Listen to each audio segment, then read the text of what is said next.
Hey Forest City Online, welcome to church today. My name's Kayla and I'll be your host this morning. I'm so glad that you've joined us. Welcome to church. Whether maybe this is your very first time joining us, you're just kind of dipping your toe in, checking out to see what we're all about. We are so glad you're here. Maybe you join us every single week. This is in your weekly routine. Welcome back. Today we are talking about Moses. Now this is such a great story. It's one of my favorites and it's probably one that's like the most well known out of the whole Bible, the story of Exodus, but it's really about God choosing Moses to do incredible things. So I'm so excited to learn more about this today. I hope you are too. Sit back, relax. I'll check back in with you after the service.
something impossible look so effortless.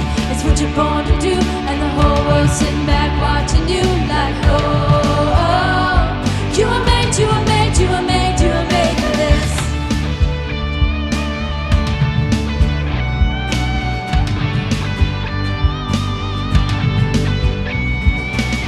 Through the fire and the long nights, there's no stopping you. You keep fighting when the war's hot till you see the light break through.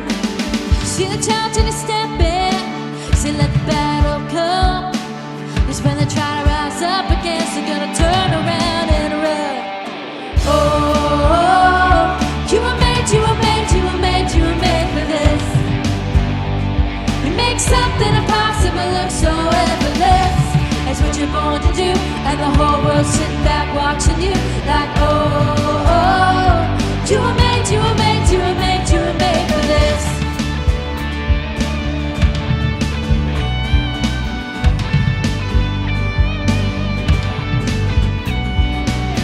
When your heart does what it's born to do, once you've started, there's no stopping you. When your heart does what it's born to do, once you've started, there's no stopping you.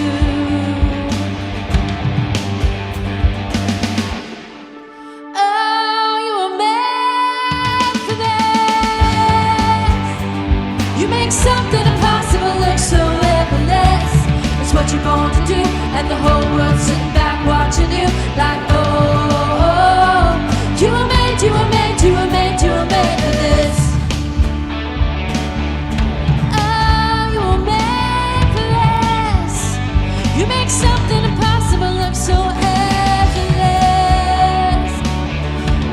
and the whole wide world is watching you. Yeah, you were made, you were made, you were made, you were made for this.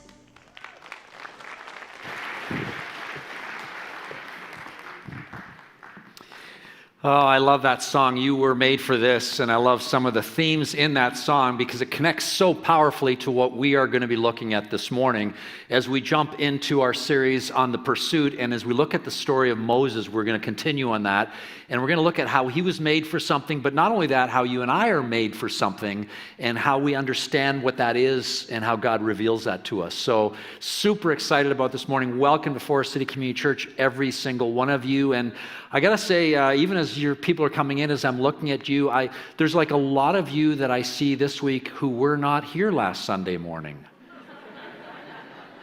Because there was like a little hockey game, and I really think this is a safe place where you can be honest and say, yes, I bailed out of church to watch the hockey game.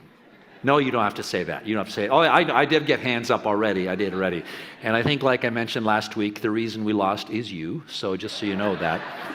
But all that to say, welcome to church today. And we've got a great service. I'm so excited about what we're going to be looking at as we step into the story of Moses again in this series. And so let's get into that. Let's get out of our seats and let's worship God together today. Well, good morning, Forest City. We're going to start our morning with some worship together. I just invite you to sing along with us. Let praise be a weapon that silences the enemy.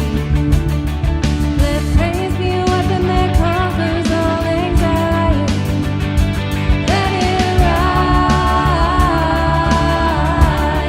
Let praise arise. We sing your name in the dark and it changes everything. We sing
Blessed are those who run to him, who place their hope and confidence in Jesus. He won't forsake them. Blessed are those who seek his face, who bend the knee and fix their gaze on Jesus. They won't be shaken. Come on and praise the Lord with me. Sing if you love his name. Come on and lift your voice with me. He's worthy of all our praise. Blessed are those who walk with him, whose hearts are set on pilgrimage with Jesus. They'll see his glory. Blessed are those who die to live, whose joy it is to give it all for Jesus and for him only. Oh Jesus, all for your glory. Come on and praise the Lord with me. Sing if you love his name. Come on and lift your voice with me. He's worthy of all our praise. Bless God in the sanctuary. Bless God in the fields of plenty. Bless God in the darkest valley. Every chance I get, I'll bless your name. Bless God when my hands are empty. Bless God with the praise that cost me. Bless God when nobody's watching. Every chance I get, I'll bless your name. Bless God when the weapon's forming. Bless God when the walls are falling. Bless God 'cause he goes before me. Every chance I get, I'll bless your name. Bless God for he holds the victory. Bless God for he's always with me. Bless God for he's always worthy. Every chance I get, I'll bless your name. Every chance I get, I'll bless your name. Every chance I get, come on and praise the Lord with me. Sing if you love his name. Come on and lift your voice with me. He's worthy of all our praise. Come on and bring your offering. Sing if you've known his grace. Come on and lift up your holy hands. He's worthy of all our praise. Yes, he's worthy of all our praise.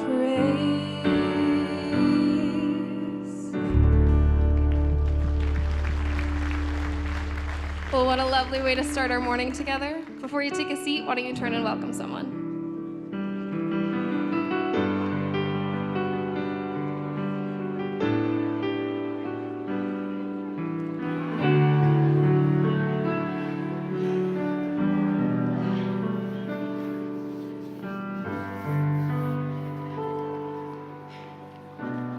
Hey, why don't we, let's just pray.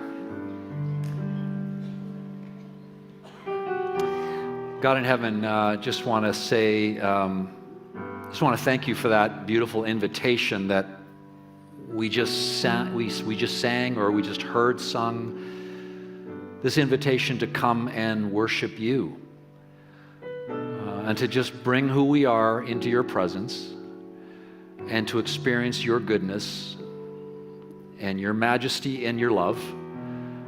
And Lord, I thank you that we can do that. I thank you, Lord, for bringing us into this place. And Lord, I just pray that even as we do that today, that we would be aware of your goodness in a profound way, that we would maybe even catch a brighter sense of it, that our hearts, Lord, would be warmed, that our minds would be enriched, and that our understanding of what it means to be in relationship with you would grow, Jesus. So bless us, Lord. Bless us also as we step back into this whole series of the Bible and that part of the Bible we're going to look at this morning, Lord. May it become powerful and fresh. May it speak to us, God. Those of us who maybe have been praising you much of our lives and just get brought in again today. And then others of us, God, who are just newer at this. Lord, bless us as we do this together today. And we're grateful for this time in Jesus' name. Amen. Well, I do want to say again, welcome everybody to Forest City Church today. I want to especially say welcome if you're newer to Forest City Community Church. And maybe you say, yeah, I'm kind of new here. I have been around here maybe for a few weeks, or maybe this is your first week or a couple of months. We actually have a special booth that is designed especially for people who are new here, just to make kind of like a first connection. And if you got a chance to do that, it's right in the atrium, right outside the doors here. And we also love to give people a little bit of church swag and just to say hello. We love to make that connection. So you've got a minute or two after the service, make your connection there. We would love to link up with you for a second. The other thing I just want to say is, it's a really wonderful time of our church's life. And it's interesting to me because often people are not aware on a Sunday all the things that are happening at any one point in time in the life of the church. And so, like even this weekend, for example, this weekend we've got a bunch of our high school students are on a retreat weekend this weekend to what's called Snow Camp up in Muskoka. And it's incredibly powerful for those kids. And our student ministry leaders there as well, Rowan. I remember when my kids were teenagers, they would go to this and it would be such an incredible spiritual highlight in their life. And so that's happening with some of the kids in our church right now. We actually just finished a marriage course last week, 7 weeks. It was fantastic. We had all of these couples go through it. It was so powerful. And right now we're in the middle of our winter Alpha 10 2030. This is an incredible gathering of 20-somethings and 30-somethings. They're right in the middle of it, happening every week in the life of this church. Wednesdays, it's going so well. We're launching new villages now. And so I just wanted to encourage you with that and help you realize again, partly this is what happens in the life of our church, but it's also, there's a link between that and our generosity that helps make all of this happen. And so as followers of Jesus, we give for a couple of reasons. We give because God has given to us. We give because it's sort of a symbol of our devotion to Him, but we also give because it pushes His movement in the world ahead. And so those of you who are part of our generosity community and who are, involved in this with your tithes and offerings, I want to again say thank you. And those of you who are maybe thinking about stepping in, you can check the QR code. You can talk to anybody at the Welcome Center. You can figure out how you can be part of the generosity community of Forest City Community Church as well. So I just wanted to be aware of all of that with you and encourage you with that. And let's carry on with the service.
Do you ever feel unqualified?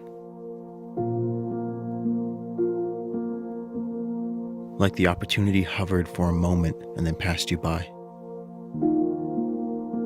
The job you didn't get, the child you couldn't adopt, the team you didn't make, the school that sent its regrets. Maybe you didn't do enough, or maybe you did too much of the wrong things. Now you're trying to live straighter, speak softer, choose better. But every room feels like it remembers. Every face feels like it knows, stamped across your life, unqualified. But here's the truth. Nobody is qualified. Not even a man like Moses, an orphan raised in privilege, a fugitive with blood on his hands, a stutter in his speech, and a bounty on his head. Yet God met him in the wilderness and turned his weakness into a staff that split seas. Or David, a shepherd overlooked by his own father, a king who conquered giants and then fell to his own desires, a poet, a warrior, a failure, and still a man after God's own heart. Mary Magdalene, known more for her shame than her name. Matthew, a thief in the eyes of his own people, counting coins he never earned. God took their mess, their reputations, their regret, their wreckage, and rewrote them as heroes. So maybe you're wondering if God can use you. A cracked vessel, a walking contradiction, a still healing story.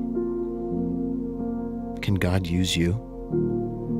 Can God use him? Her? Me? Maybe unqualified isn't the final verdict. Maybe it's the starting line. With God, it has never been about who you were. It has always been about who you are becoming. So if you feel unqualified, good. Because that's exactly where he begins.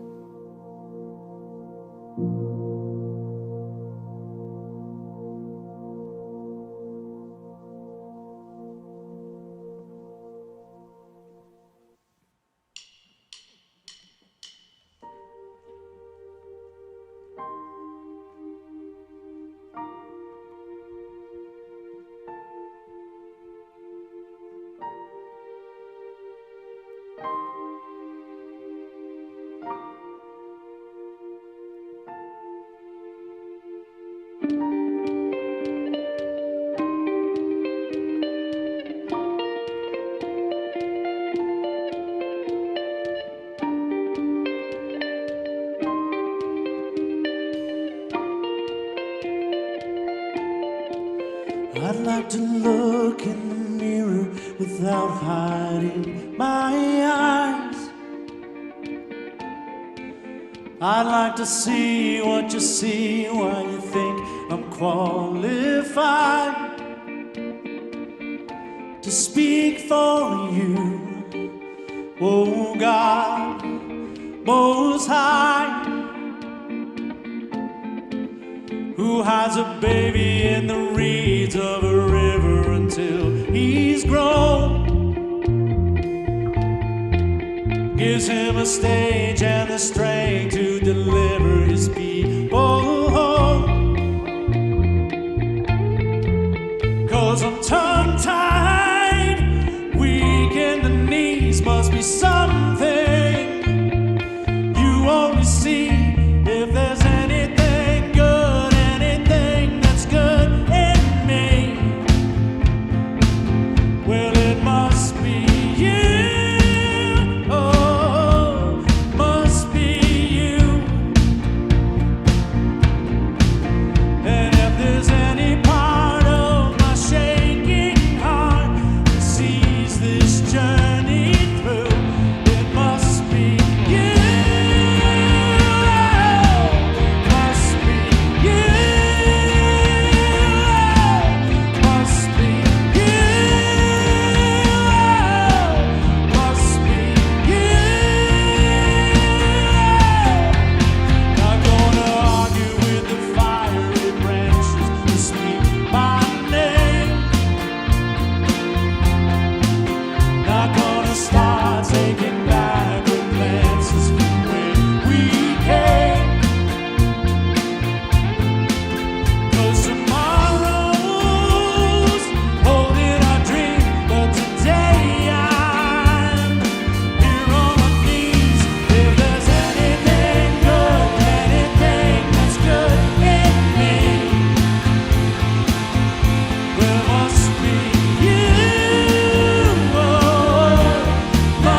So I don't know if you are like this, but most people, most of us, I think, are people watchers.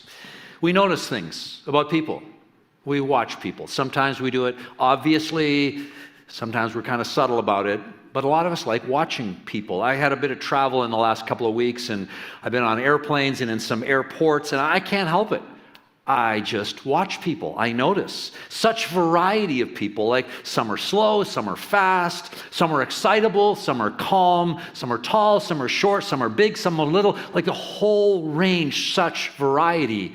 And maybe you've already had this even today, like driving into church today or even going for a walk before church, and you would see people that are around and you wonder, like things jump out at you, like why would he wear that? And we're talking about your husband at this point. Like, why?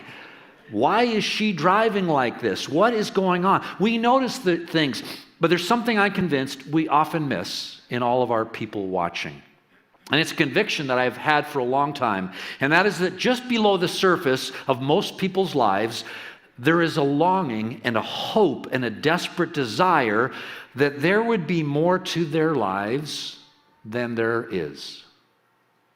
At some point in most people's lives comes that emerging thought and that hope that there must be more to life than the same old that most of us just get trapped in. You know, many observers of the human condition have concluded that we tend to live life on one of three levels. The first level, the lowest level, is survival. For some of people, it's actually literal. Like if you're poor and destitute, you spend every waking moment trying to survive physically just to get to another day. And other people might have full stomachs, but their survival mode is no less real. The goal is just to exist, to maintain, to make it to another weekend, a couple more parties, and we just carry on. There's a second level of living, though, that's slightly higher than living on that ladder of survival, and it's living at the level of what's called success. And so the life pursuit of people driven by this level is to make it into success, to somehow find and be a success in life, to make it big, to get a bigger salary or get a bigger car or a bigger house or a bigger world of influence. And the problem, of course, if you haven't already discovered this, is that when you get there, success actually does deliver some things, but it doesn't really deliver you in the way you thought it would. It doesn't ultimately give true, deep sense of soul satisfaction. Doesn't deliver on that. In Arthur Miller's classic play, Death of a Salesman, the main character is Willie Loman, and his life ends tragically after spending his entire life trying to be successful. And his son stands by his father's grave and makes a profound comment. He says, "He had all the wrong dreams." But fortunately, there's another level, not just survival, not just success. There's a third level of living that goes beyond those, and it's called significance. And significance is when you discover and give yourself to a bigger purpose in life. Significance is when you invest yourself and find purpose in a vision, in a dream, in a movement that is bigger than you are and that will outlast you. It's being used by the God who made this world and gave you life, and his son who came into this world to redeem you and restore this broken world. And it's this movement that he might give you to advance his cause, to serve and impact people in such a way that people are helped and God's glory is shown. I want to talk to you about that this morning. This calling, this bigger life that God invites all of us into, a significant life. And it comes out of the story we're looking at in the Bible today around the life of Moses. Moses in Exodus chapter 3 and 4. Now, we're continuing in the series called The Pursuit today, and we began this journey back in the fall through the Bible, cover to cover. And before we jump into this today, I actually feel like I need to reframe the series for all of us today a little bit so that we're all on the same page. Because I know, like some of you are newer to the church. You maybe started coming at Christmas time. You came to Christmas in the Forest City, and this is kind of new to you, this series we're stepping back into. Or maybe you came last month during our At the Movies series. Or maybe you've been part of it. Maybe you were part of this series when we kicked it off back in the fall. But then again, yeah, we took a break. We went into Christmas in the Forest City. We did at the movies and all of that. And it's all kind of fuzzy. And then last week we actually started jumping back into this series. But I know a lot of us were distracted last Sunday. Again, I mentioned this. We had that silly little hockey game that we will never discuss again, by the way. And so a lot of us were not really all that dialed back in yet. And so here's what I want to do. I want to get us all on the same page as we step back into this Bible journey, which is super exciting. It is the story of the Bible we're in. One end to the other, and it is the story of God and the world. The story of God at work in this world, how it started, what went wrong, what God's been doing about it. And we've already covered the very first book of the Bible, the book of Genesis, which tells us the story of creation and the story of Adam and Eve and of the fall. The beginning of the Bible helps us understand why this world is, on the one hand, such an incredibly beautiful place, but why it is also such an incredibly broken place. And then we started looking into the launch of God's plan to restore and redeem this broken world. And we see how God starts by he starts this with a family. With the family of Abraham, and through him and his family, and the ultimate descendant of Abraham, all nations of the world would be blessed. And the major characters of that family are Abraham and Isaac and Jacob, and then Joseph. We looked at that. And we actually have a website. On our website, we have a whole area that has support material that you can check into to actually dive deeper into this series, where we are and where we're going, and I think that will help you. So just be aware of that. But today, and last week, we started turning the corner onto the next section of the Bible, where the family becomes a nation on the way to the promised land. And that's where we are right now. And so much of this story centers around Moses.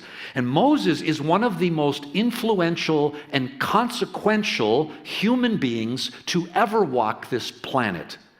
I mean, not only was he the leader that God used to deliver and rescue his people from slavery and then march them through the wilderness on the way to the promised land, but Moses receives and delivers the 10 commandments. And this is still the foundation of most legal codes and legal systems in the entire world today, still 3,500 years later. Moses is incredibly consequential. And this morning we're going to look at what has always been, for me personally, one of the most fascinating stories in the entire Bible. It's the story of God and how he recruits Moses to be this person who would lead the Israelite nation, this poor, uneducated, powerless, enslaved nation, into this journey of being set free and rescued from centuries under the thumb of the greatest superpower in the world of that day, which was Egypt. And what I love about this story that we find in Exodus 3 and 4 is that it is also the story of the making of an unlikely hero. Because if you're thinking that Moses must have been this incredible leader, this man of rare faith and rare courage, and that's why God chose him, you would be wrong. Like so often in the Bible, God seems to choose failures and zeros and turn them into saviors and heroes. God calls Moses to a life mission of significance, but as we're going to see, it's not usually an easy and simple process. And the reason that this is such an important 2 chapters in the Bible is that not only is it a deep dive into the process of how God takes a very reluctant, unlikely candidate and makes him the hero of his nation, but it speaks to every single one of us, all of these years later, about a God who is still in the business of doing that in our lives even today. How God makes heroes of very unlikely people all of the time, people like us. And how part of that is in rescuing people. How God rescues people from a life of survival or even just success to become much more than that in this world. And the big thing that I want you to see today, is that there is a process. There is a process that we see in these chapters that is very similar to the process you will find yourself in if you've ever wrestled with finding God's higher purpose for your life. And it's so compelling and it's so helpful, and I just want to explore it with you.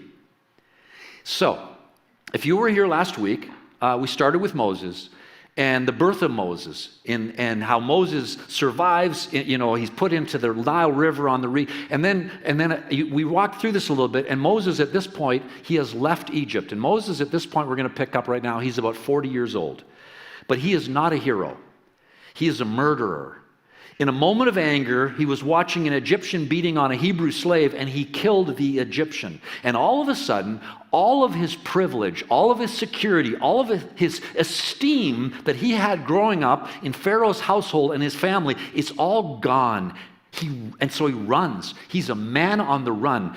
He flees the country as a fugitive, as a criminal, as a murderer on the run, and he runs from his life, and he runs from the consequences of his actions, and he ends up far away from the Egyptian capital in the desert region of Midian.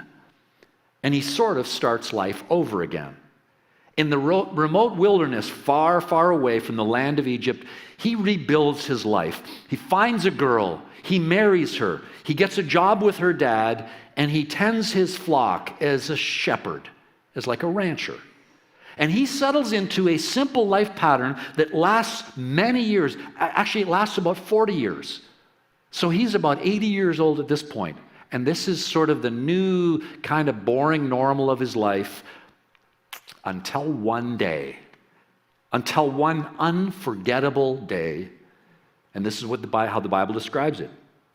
One day, Moses was tending the flock of his father-in-law Jethro, the priest of Midian. He led the flock far into the wilderness and came to Sinai, the mountain of God. There the angel of the Lord appeared to him in a blazing fire from the middle of a bush. Moses stared in amazement. Though the bush was engulfed in flames, it didn't burn up. This is amazing, Moses said to himself. Why isn't that bush burning up? I must go and see it. One day, he's up in the highlands with his flock, and he goes up a mountain, and he has his first God encounter that makes anything that you or I have ever had look very tame and very straightforward. Moses comes upon a bush that is burning. Now, this would happen all the time in this part of the world, in the Sinai Peninsula. It's incredibly arid, incredibly dry. There would be random bush fires all the time. But this is a blazing fire that totally jolts Moses out of the rut of his life, because this fire, this bush, it's raging, but it's not consuming. It just keeps raging. I want to just stop here for a moment, because the first stage of the process that God uses to make heroes of unlikely people is God gets our attention. He gets our attention. This is what's happening here. Look at the next verse. So Moses goes, I got to go check this out. I got to see it. And it says, when the Lord saw Moses coming to take a closer look, God called to him from the middle of the bush, Moses, Moses. If you think about it, this was the first real encounter with God that Moses had in his entire life, in the first 80 years of his life. Now, he knew God, he knew of God before, he probably knew a lot about God, but now he encounters God personally. And that changes everything. And by the way, the same is true for you and me today. Like, you can know about God, you can know a fair bit about God, you can read, you can research, you can listen to sermons, but personally encountering God is a whole other level. And let me just be really clear here. God doesn't often use as dramatic a way of getting our attention, of having a burning bush and a voice coming up out of it, but God has a way of getting our attention when we are not expecting it. And sometimes in a time like Moses, for some of you, sometimes it's a time when you're disillusioned. Like when all of your earlier goals and all of your earlier ambitions have collapsed and you just feel like life is on hold and your life is going nowhere. And I've heard it, I've seen it often. Somebody will say to me, I thought my life was kind of sort of over, Rob. And maybe you had big dreams or early ambitions that have now sort of collapsed and they're gone. And a person will say, now my life, it just feels like it's in this big holding pattern. And it was in this time that God showed up.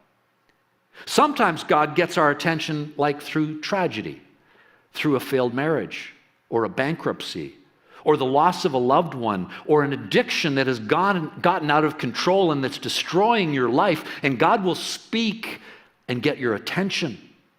Sometimes it's through bizarre, totally improbable set of coincidences, of chance meetings and events that unfold that are so unusual. And in and at times like this, God can often dramatically get our attention. And it may not be a burning bush, but it is a clear experience of God getting your attention, and where you sense His presence, you sense His Spirit in your life in a visceral way. You know, for many of you, this is actually how you started coming to this church. I was talking to a guy this week, and he was telling me how he started coming to this church even just a couple of months ago, and he was explaining this is what happened to him. It just shocked him out of the path of his life, and he started coming here. This happened to many of you. For some of you, this was a moment that led you to actually become a Christian. It was this kind of a moment that actually helped you give your life to Jesus. For some of you, you experienced this kind of a moment when you took the Alpha course. And part of God's message to you when you have this kind of a moment where He's getting your attention is your life is not over. As a matter of fact, the most strategic era is just about to start. And that's where the second stage in the process goes. Second stage in the process in which unlikely people become heroes is a person responds with interest and engages God in conversation. This is what we see with Moses.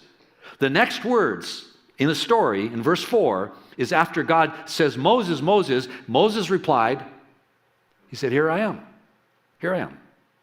Now it bears saying, does, that Moses actually had another option, which would have looked really, really good to me. He could have said, I'm going to get the helicopter out of here.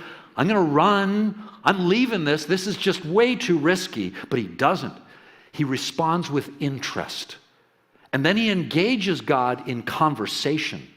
And whether this part was out loud or whether it was in prayer, whether it was in his mind, in his heart with God, could have been either way. But Moses engages God in this back and forth about what God is proposing to do. And the core of God's idea is this in verse 7. God says to Moses, I am aware of the suffering of my people. So I have come down to rescue them from the power of the Egyptians and to lead them out of Egypt into their own fertile and spacious land. Now go, for I am sending you to Pharaoh. You must lead my people out of Egypt. Everything was going along really fine in this conversation until that last sentence where God says, you're going to lead them out. I'm sending you to Pharaoh. And at this point, Moses does a big timeout. He's like, oh, no. Says in verse 11, but Moses protested to God, who am I to appear before Pharaoh? Who am I to lead the people of Israel out of Egypt? He's saying, God, you got the wrong guy. God, I can't do that. I'm the guy who made such a mess of life. I'm the guy who messed up the life that I had. I'm the murderer. I'm the guy on the lam who botched it so badly. I am so not your guy.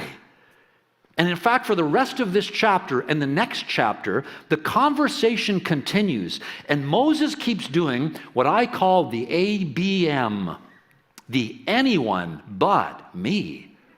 Anyone but me. 5 times he explains to God why he is completely not the right choice, why he is so unqualified. And it's not only his previous failings. He even says, God, on top of all that, I'm a terrible communicator. I get tongue-tied. It says Moses pleaded with the Lord, oh Lord, I'm not very good with words. I never have been, and I'm not now. Even though you've spoken to me, I get tongue-tied and my words get tangled. And he runs through these excuses in this tug-of-war conversation. Now, I say this because this is part of the process that almost always is at play when God takes an ordinary life and does something extraordinary through it. Part of it is a conversation with God, even about all of your self-doubts, and all of your self-reservations about why you are not the right choice. And here, you need to know this. It is okay for you to be totally honest with God about your reservations, about why you think He's got the wrong person. Often that conversation sounds a lot like this. God, I am the woman, I am the man who has made a mess of life. And I've made so many mistakes, and I've botched it so badly. I am not your woman. I am not your man. And if God is getting your attention in a distinct way, I want to encourage you, be honest about your misgivings and converse. Sometimes people ask me the question, Rob, did you always know you were going to be a pastor? And my answer is always no, absolutely not. It was the last thing I was interested in. But I'll never forget this moment in my life when I was in the third year of university, and I started sensing this heaviness on me that all I could sense was I was supposed to go into ministry and be a pastor. This was so far outside of my thought of what my life should be. And I wasn't really all that excited about it. And I had these very strong objections to it that didn't make sense to me. And so I entered into this conversation with God. I'll never forget this. I remember sort of really just talking with God about this and saying, well, I can't do this. So there's three reasons I can't do this. Reason number one, I was for a whole bunch of other reasons, I was going to university in Western Michigan, which was like 5-6 hours from where I was from, and I was hopelessly homesick for 2.5 years. I was miserable living far, and I was like, I'm almost done. I can't live this homesick anymore. And then reason number two was I was almost at the end of my bachelor's degree, and I was like, I just can't wait till I'm done this. There's no way I can do another 4 years of a master's degree in theology. There's just no way. I'm almost done. And then the third reason was I was dating a girl that previous summer who I really liked. She broke my heart and she dropped me, and I said in God, and I could never do this alone. So I was just honest. And then I realized in this conversation, after a little while, I realized this third thing I had to sort of pull off the table. I realized even in my spiritual immaturity, I couldn't say, okay, God, give me the girl and I'll do what you want. Like even I knew that was probably not legit.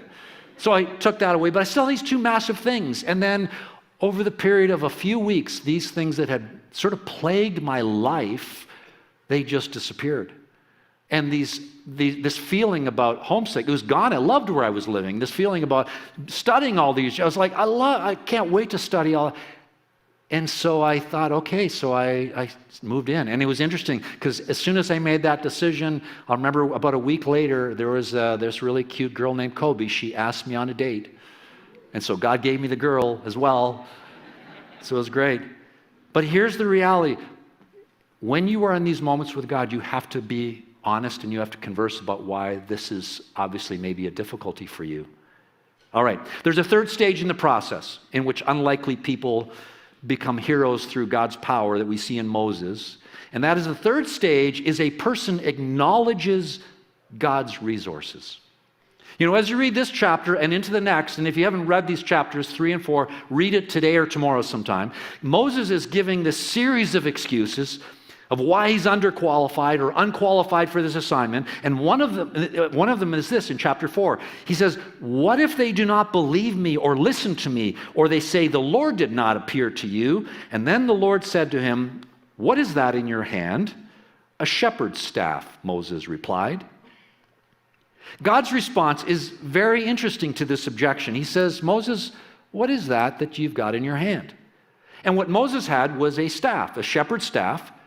He was incredibly skillful with this. He could direct sheep. He could correct sheep. It was incredibly effective. He had this ability with this staff. And he always had it close by. And so God took this staff and then did some miracles with it. But what God was showing him in this moment is that was not just a staff. It symbolized the power of God, and it was all Moses needed. The staff taught Moses not to look at what he lacked, but to look at what he had. His abilities as a shepherd, and even more than that, the power of God in his life. And this is so important. Because when you wonder how God can use you, and you ask yourself, you got to ask yourself this question, well, God would say, well, what do you have? What do you have? And along with your talent and your life experiences and your personality and your gifts and your determination, you can list the power of God among your assets. And needless to say, that goes at the very top of the list. So don't focus on what abilities and gifts you don't have. Look at the ones you do have. This sounds ridiculously obvious, but God made you you. He only made one of you. Just one. With a unique set of talents and a unique set of abilities and gifts and history and experiences. Realize His power can flow through your staff, what you have, if you make it available to Him. And then there's a final critical part in the process. The fourth part of the process is when a person trusts and obeys God. They say yes. It's the fourth step of this whole process. So you read in chapter 4, verse 20, after all of this process, it says, so the Lord took his wife and sons and put them on a donkey and headed back to the land of Egypt, and in his hand he carried the staff of God. This is the moment that Moses is launched into a chapter that will change his life and the life of so many people, a nation. But I don't want you to miss this. That God works in this world, but He does it through people who are humble and responsive, who will walk out in trust, who will obey God's leading. And Moses was transformed by God's Spirit from a loser into a leader. You know, every week on both of our campuses, are filled with hundreds of people, lots of them who are leaders.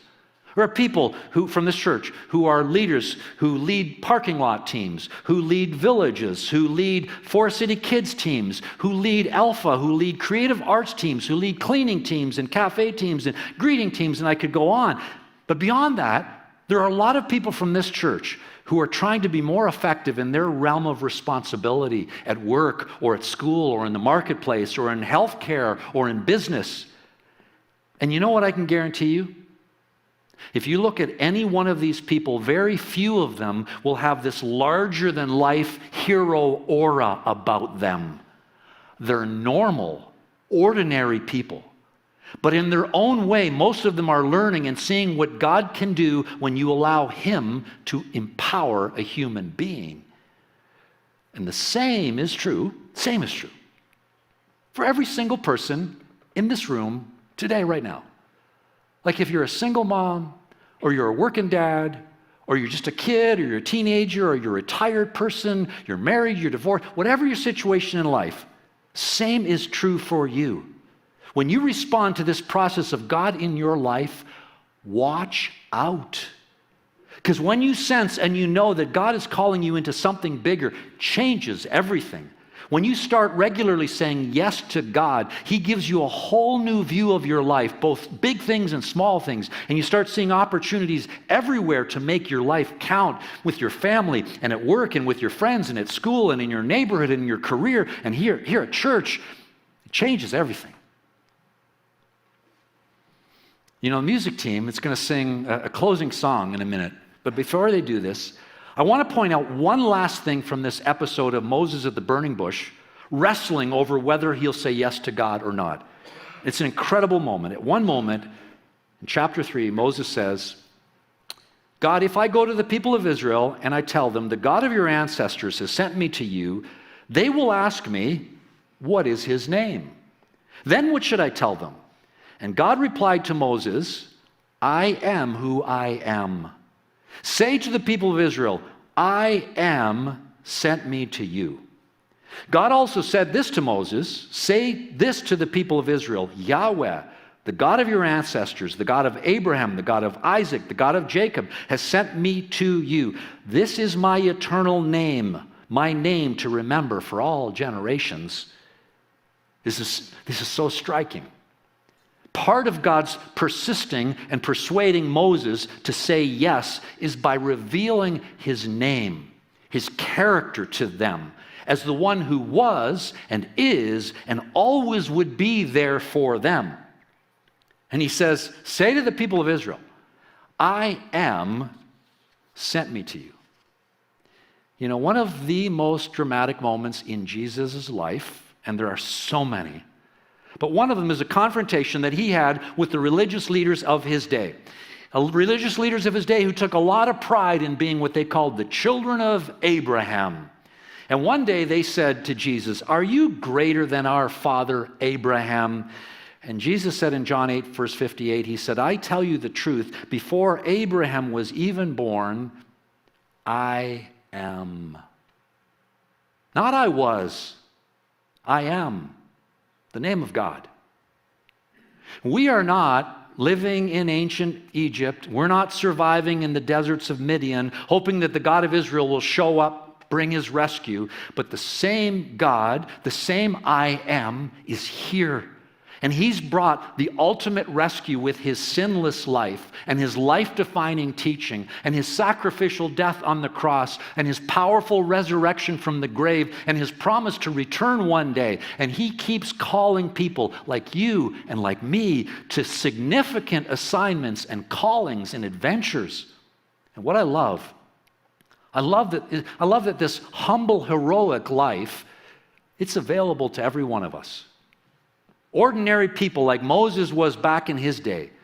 Jesus, the ultimate rescuer of all time, really still is in the business of turning nobodies into somebodies.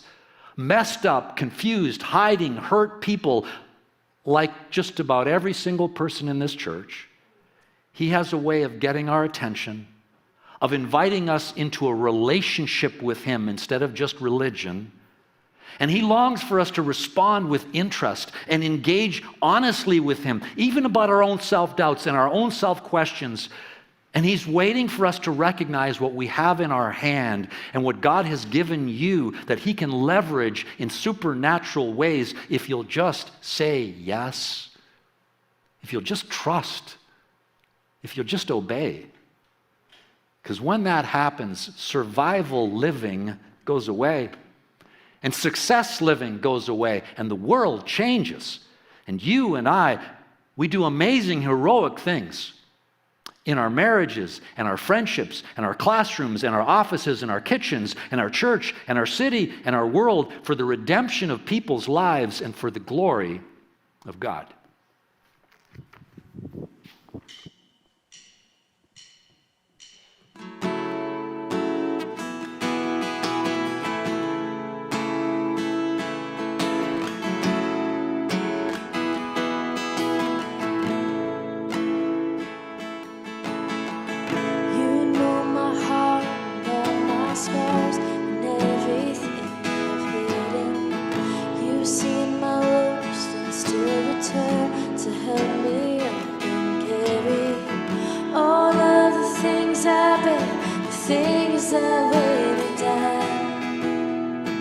Lord, you remind me I'm surrounded here and now.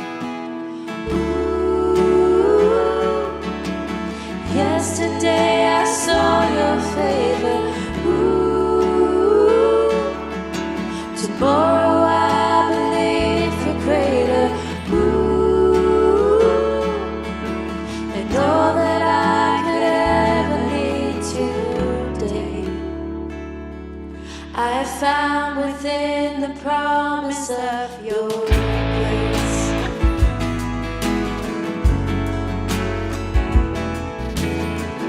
It's supernatural, but tangible and real, that you would walk with me and feel the things I feel. It's unexplainable that you would choose to cross just for a chance that I would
yesterday I saw your favor.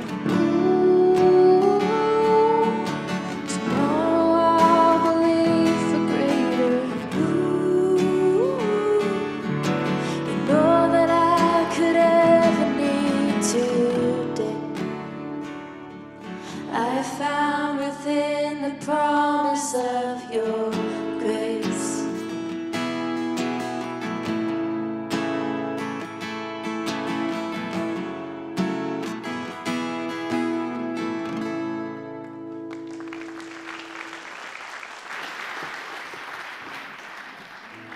Would you stand if you can? So I'm going to say a prayer for all of you. But I also know that sometimes mornings like this, and I have a sense right now in the room, for some of you, you're in a crossroad moment right now. And this whole process, you're in the middle of it. And usually after service, often I stay here and just talk and pray as I did in the first service, and with people who sometimes go, I need to pray about, I need your word and some prayer. So I'll stick around for that a little bit. Let me pray for all of you.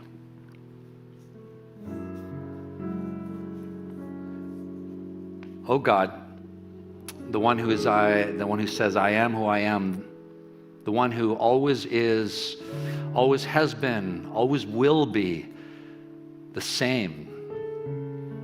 Jesus Christ, the same yesterday and today and tomorrow. Lord, it amazes me that you enter into this world, into broken lives, lives like Moses and lives like ours, and you have these encounters where with your love and your grace and your power, you invite us into a different kind of a life, a different kind of a calling. And so I thank you, Lord, for this moment we could see all those years ago and how that changed a nation, and how, Lord Jesus, how you have continued to shape people. And so I pray today, I pray for every single person in this room, and I pray that, Lord, what we needed to hear would be amplified like a megaphone. And things we didn't need to hear, Lord, that it would fall away. But what we needed to hear, Lord, that it would take deep root in our lives, and that we would be changed and we would respond to what you're calling us to do. So I pray for this, and I pray that you'll bless every single one of us as we go into this week. Lord, may we be your people. May we be your nation, a holy and a beautiful people that seeks to bring about your goodness, your message, your hope, the goodness of your kingdom, Jesus, into this world. We pray this in Jesus' name. Amen. Have a good week, everyone.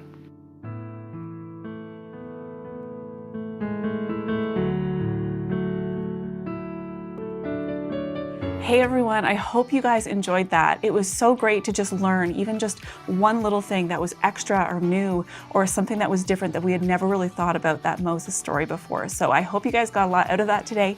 And I just want to do a special thanks to all of you who are maybe just watching online, maybe you do attend in person, and maybe you're just online today. But I just want to say thank you so much for your continued generosity. For those of you who are consistently just giving to the church, there are just so many programs and outreach things we're able to do because of that. So thank you so much for the continued generosity. It really just helps us to do what we do on a weekly basis, and we are just so appreciative of that. If you are interested in starting some generosity journey, you can check out our website for any of that. We would love to have you be a part of that. And with that, I hope you guys have a great week. We'll see you next week.